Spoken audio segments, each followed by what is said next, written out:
All right, here we go. Class theft and embezzlement. It's going to be nice, sweet, and easy. We're going to shoot through this thing really easy. Theft. Basically, you're stealing property, right? So when you steal, take, carry away any property that belongs to another, or fraudulently appropriates property entrusted to you by any type of false representation, pretense, defraud another of money, labor. So a lot of people think it's something, but it could be labor, okay? Real personal property reports falsely his or her wealth to obtain credit too. That's where you lie on the credit card statement or your bank when you go to get a car and stuff like that, and you lie about different stuff like that, okay? So let me get out of here. Um, Acts constituting theft. Felonious, unlawful, steal, take another's personal property. We already talked about that. Embezzlement, that's when you basically take from somebody that's entrusted their money to you and you take advantage of it. Defraud another of their property by false pretenses. And falsely reports one's wealth, again, to obtain credit cards from another. So we're going to go through those as we continue on, okay? All right, so value of the property. I had to put a little picture of a little kitty and a doggy up here because in determining the value of the property for the purposes of theft, the reasonable and fair market value. So this is mine, right? If it gets stolen, I paid like $30 for it because these things aren't cheap, right? So is it still worth $30 after it has dents and everything in it and all gunkies and I've had it over 2 years and stuff? No. It's now worth maybe $5, but it's still my property and you stole it and you can't do that, okay? Also, for determining the value of services received, the contract price shall be the test. So if there's no contract price, a reasonable ongoing wage shall be used to govern the price. So a housekeeper comes over your house, cleans your entire house, backyard, front, hauling company, whatever those things may be, and you're like, right, I'm not paying you. And now you basically stole their wages, so they're going to go after you for the market value of what the price is, right? In order for the property to be stolen, it must have some market value, intrinsic or extrinsic. And this is why I put the picture of the little doggy and kitty up there. Dogs are considered personal property. Cats are generally not, unless there's a pedigree to show an animal. So little kitty cat here, there's no property value if somebody steals your kitty cat unless it's a higher end pedigree animal. Okay? So the act of theft itself, move myself to the side here. There we go. Look at that. As the act of taking a theft consists of taking and carrying away the property of another. It's not taking or carrying away. Okay? So you have to actually consist of taking and removing it, taking and carrying it away. So meaning you caption, you have possession of it. Aspiration means the property is being taken away. A defendant already in legal possession could not be taken unless he or she committed a crime of embezzlement. And that's a little different elements, and we'll get to those later on.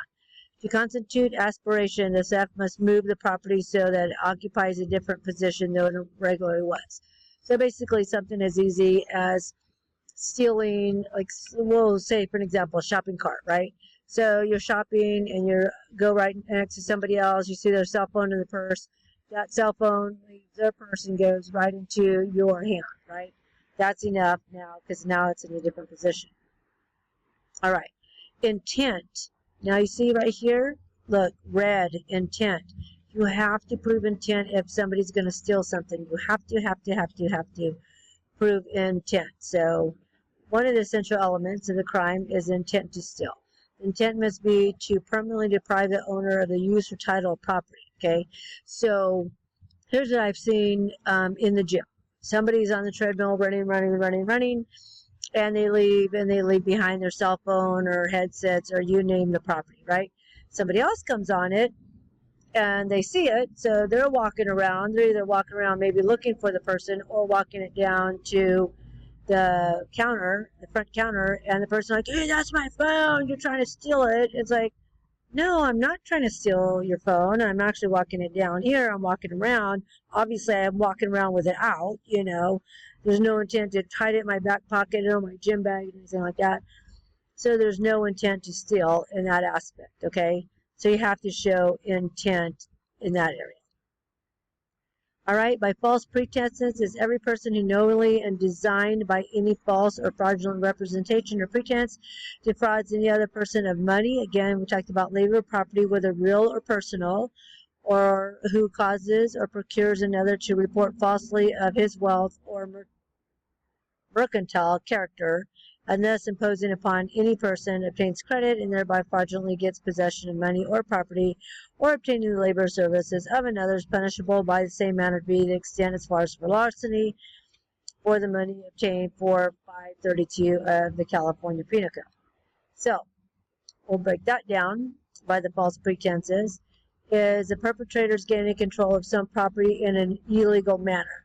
So the intent of the taker is to defraud by making false representations of the promise. And so what I did here is I jumped over here real quick to this Yahoo, right? And when you look at him, he is doing this by false pretenses. And what it says, that's his beautiful picture there, that he pleaded guilty to defrauding a legally blind senior citizen he had befriended.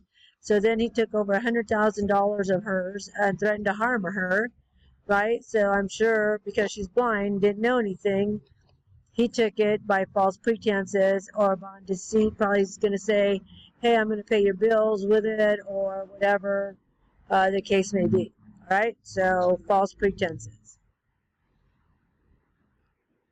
Okay, so continuing on, theft by trick or a device, in case you guys didn't see that there. So it's theft by trick or device, meaning the appropriation of property to possession which was fraudulently acquired, and the person with preconceived design, appropriate property, designed to appropriate the property to his own use, obtains, possessed by means of force or trickery. Okay, so the best thing that I found for this here would be this little device here, where this guy here, let's see, we can take a look here.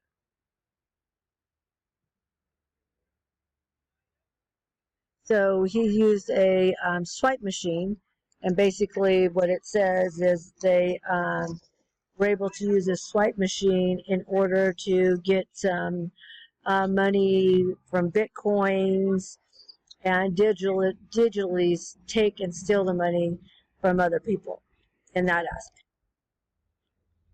Right, theft by embezzlement. Pretty much you do the theft by embezzlement if you're working for a company and the company entrusts you with the money, and when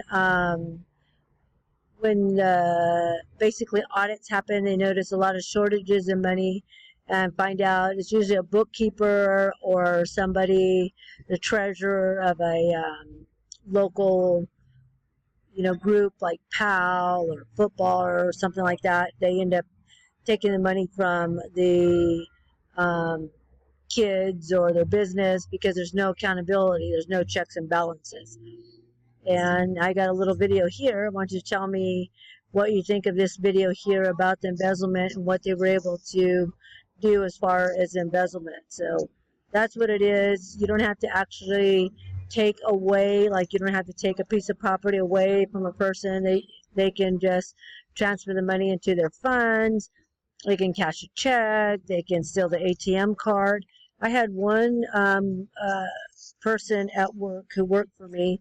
We used the credit card from the city of Modesto that actually we booked all the hotel rooms on. So we sent you to training, let's say down in Pismo. That you went to training down in Pismo, we booked the hotel room.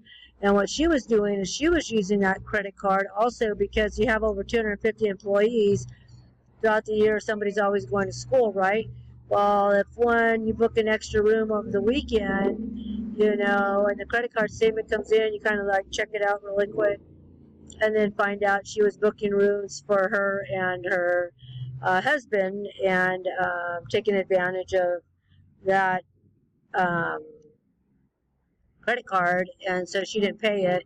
So obviously she was eventually fired. Okay, let's stop here and load up these PowerPoints so we can go on to the next one.